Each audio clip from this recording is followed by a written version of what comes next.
Welcome back to Fuel Up Classic. Now, don't ever say that we don't bring you a huge variety of classics on the channel, and today is no different. Chances are, even if you're not into classic cars, you can instantly recognise that this is, of course, a Morgan. But did you know that the 4.4 has the world record for the longest running production car ever? I didn't know that until very, very recently, and I'm really keen to get to know more about this Morgan 4.4. I think they're an absolute gem, and I have to admit, I've never had much to do with them, but I've got the chance to live with this one for a little while. I'm going to bring you guys along for the journey. As usual with all my videos, we'll have a closer look around the car. I'll give you some facts and some details. We'll take it out for a drive, and what could be better than a beautiful British B road in a Morgan on a sunny autumnal day. I feel like I'm dressed for the part, so let's take it out for a drive as well. And of course, at the end of the video, I'll always give you some things to look out for if I've convinced you enough to go ahead and part with your cash and buy one yourself. So join me for this video. I'm really looking forward to this one.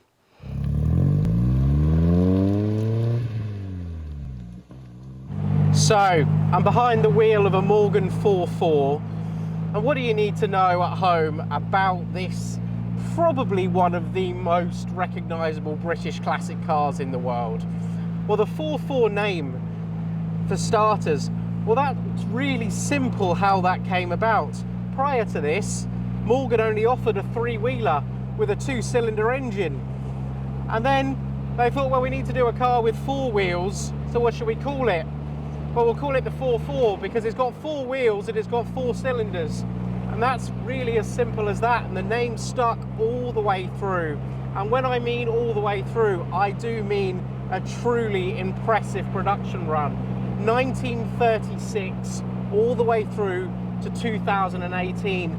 And of course it was updated and quite a lot throughout the years underneath, but it never really strayed away from that original shape. And of course that's to its benefit. Everyone knows and loves a Morgan. It's impossible to not be happy behind the wheel of one, and it's impossible not to smile when you see one. I think it's a happy car. But this particular one, well, it's 30 years old. It's also got a very noisy exhaust note as well, as you're probably picking up. It's powered by the Ford CVH engine, 5-speed gearbox on this. It's a really nice combination. And I think we've all got so used to now looking at really impressive performance figures on paper. And if you were to do that with a Morgan 4.4, even from this era, it wouldn't seem that good. This car's probably developing around 100 brake horsepower. But when you think that this car weighs less than 900 kilos, things start to make a little bit more sense. This is true back to basics motoring, and it's so much fun. It's so joyful. And let's just listen to that plucky little exhaust note one more time, because I'm sure you can hear it buzzing away in the background.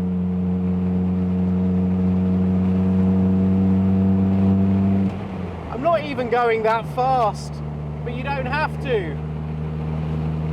It's just all about, I guess, the spirit of driving, and we've lost that with modern cars. There's nothing else like this on the road, nothing at all.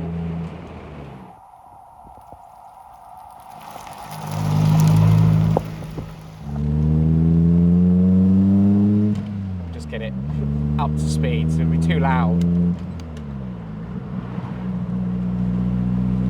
I have to admit, I've never driven a Morgan before, bar a very brief ride in a race-prepared V8 version. This is my first experience behind the wheel. And I came into it thinking, and I was wrong by the way, that it would feel a little bit like a kit car. A little bit crude, a little bit, you know, like it was put together in somebody's shed. But it really doesn't. I'm not saying it's perfect by any means, and this is motoring from a bygone era. Even though this car is only 30 years old, its DNA goes right back to the 1930s, and you can tell.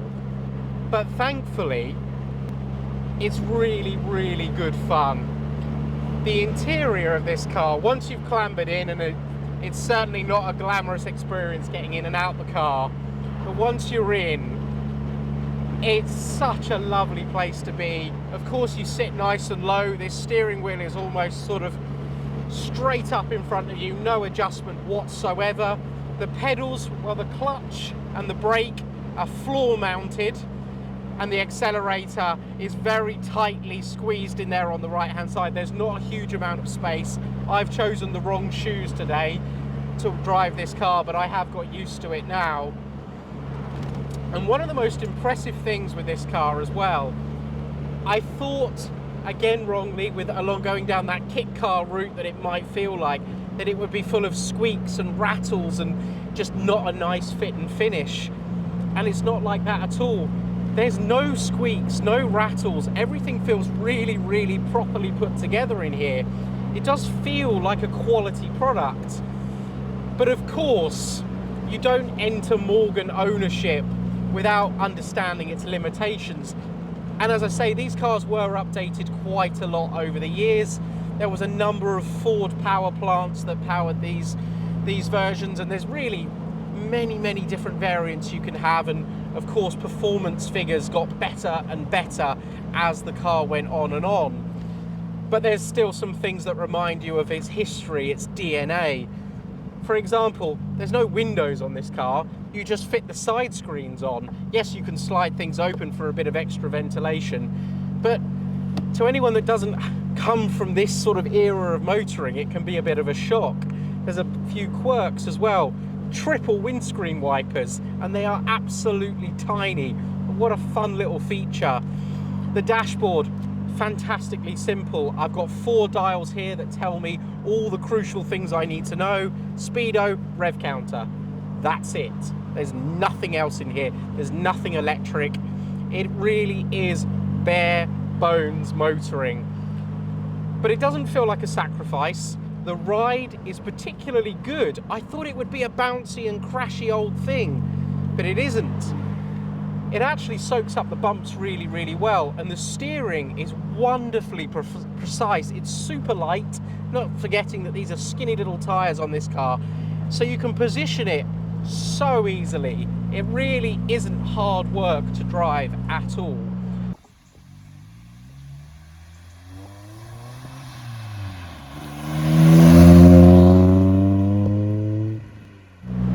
So I can't say that anyone's going to buy one of these because they think it's a practical family car or anything like that, but I probably should highlight some of the limitations with a Morgan 4.4. The fact is that there's no boot, and I don't just mean, oh, there's a small boot where you can get a couple of, you know, soft bags in for a weekend away. There isn't a boot, so you've got to put all your luggage on the luggage rack on the back.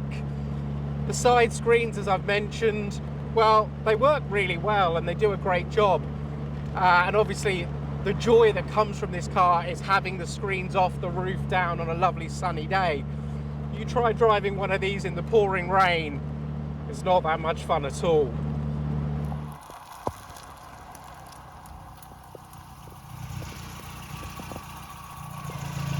If all of that has convinced you that a Morgan 4.4 might just be for you, and I do highly recommend one, I just can't get over how much fun a Morgan is. I had an idea that I'd have a grin each time I got behind the wheel, but it's exceeded all my expectations. But as with every video I do try and give you a big dose of reality as well.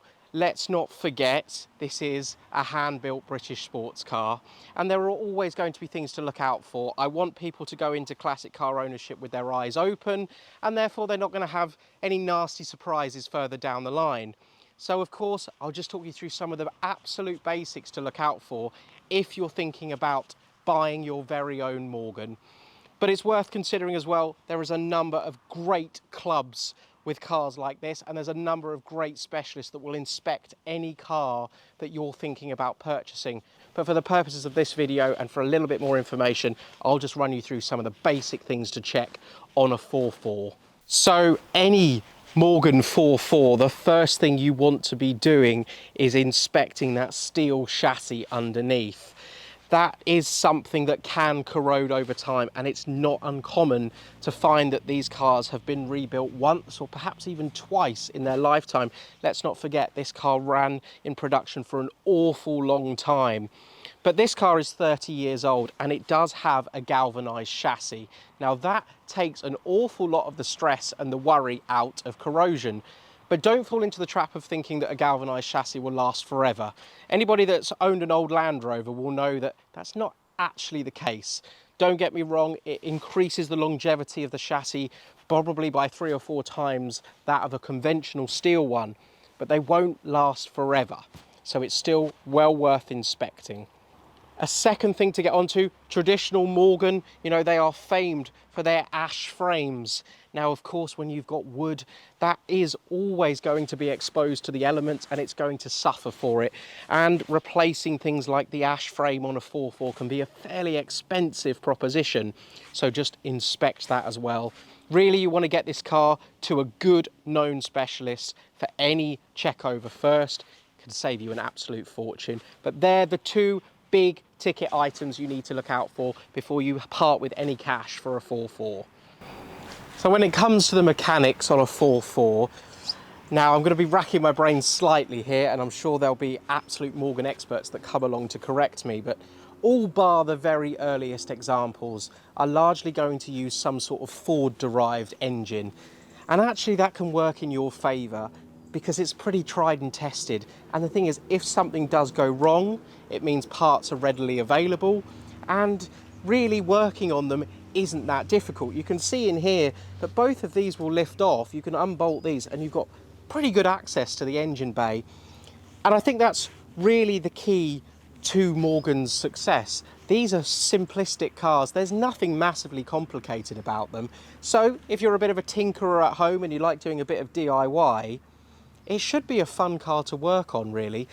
The hardest thing will be, from when you initially purchase it, is just identifying what engine you've got in there, what part goes with what. And that just makes your life simpler when it comes to ordering bits. Because as I say, they did cross over with a certain amount of different Ford engines and that sort of thing over the years. And I think I'm right in saying, for a very brief period, now these are rare cars, in the 80s, they used the Fiat twin cam engine. Now that's a rare beast. That's probably a subject for a separate video if we ever get hold of one for the channel.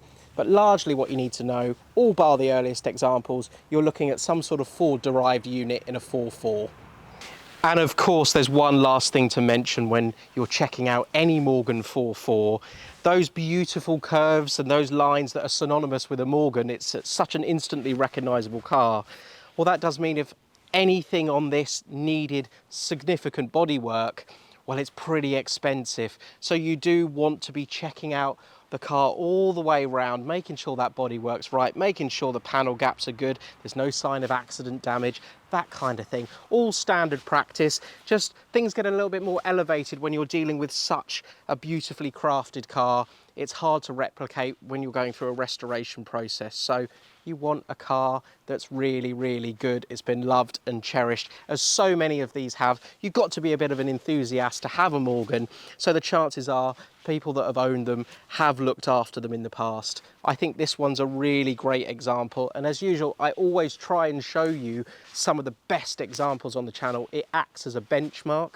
And I think you'd be surprised if I told you that this car had done over 77,000 miles. That's pretty serious miles for a Morgan, really. And it's worn it very, very well. It's been an absolute pleasure spending time with this car. It completely surprised me. I'm kind of smitten by it, actually. And I'm going to take it out for another drive now. I'm just going to enjoy the last of this lovely weather we've got today. And I hope you've enjoyed the video. If you do enjoy what I do and the variety of classics on the channel, then please subscribe if you haven't already.